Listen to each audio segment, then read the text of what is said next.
Assalamualaikum warahmatullahi wabarakatuh. Indonesia dikenal sebagai salah satu negara dengan pertumbuhan ekonomi yang stabil di Asia. Namun, di balik angka pertumbuhan itu, masih ada jurang besar antara mereka yang hidup berkecukupan dan mereka yang berjuang untuk bertahan hidup.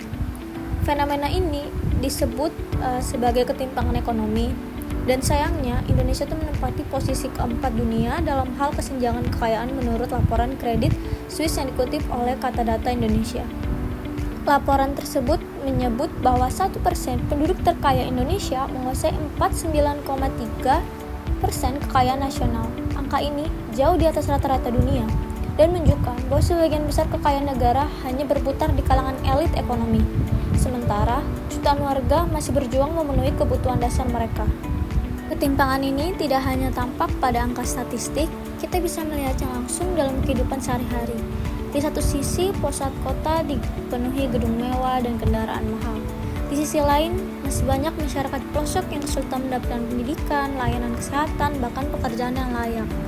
Ketimpangan ekonomi juga tercermin di sektor perbankan. Dari total simpanan nasional sebesar 4.678 triliun, sebagian besar dikuasai oleh segelintir orang kaya dengan rekening di atas 2 miliar rupiah.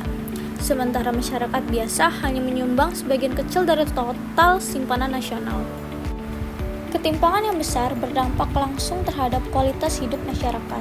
Mereka yang berada di lapisan bawah sulit keluar dari lingkaran kemiskinan karena terbatasnya akses terhadap pendidikan, modal usaha, dan fasilitas kesehatan. Sementara, Gini rasio Indonesia itu masih berada di angka 0,397, menunjukkan ketimpangan yang belum banyak berubah dalam 5 tahun terakhir. Ada banyak faktor yang menyebabkan kesenjangan ini terus melebar. Pertama, akses pendidikan dan pekerjaan yang tidak merata antara kota dan desa. Kedua, investasi masih terpusat di Pulau Jawa. Ketiga, transformasi digital yang cepat justru memperluas jarak antara mereka yang punya akses teknologi dan yang tertinggal. Pemerintah telah meluncurkan berbagai program untuk menekan ketimpangan, misalnya kartu prakerja untuk peningkatan keterampilan, program kredit usaha rakyat bagi UMKM, serta bantuan sosial untuk masyarakat berpenghasilan rendah. Namun, efektivitas program ini masih menjadi tantangan besar, karena ketimpangan itu bukan hanya soal ekonomi, tapi juga struktur sosial dan kesempatan.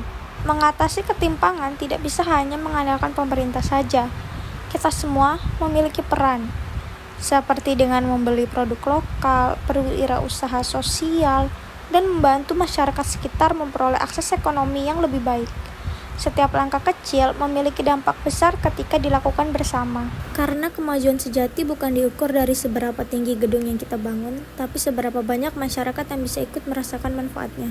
Terima kasih telah menonton dan semoga kita bisa menjadi bagian dari perubahan menuju Indonesia yang lebih adil dan sejahtera.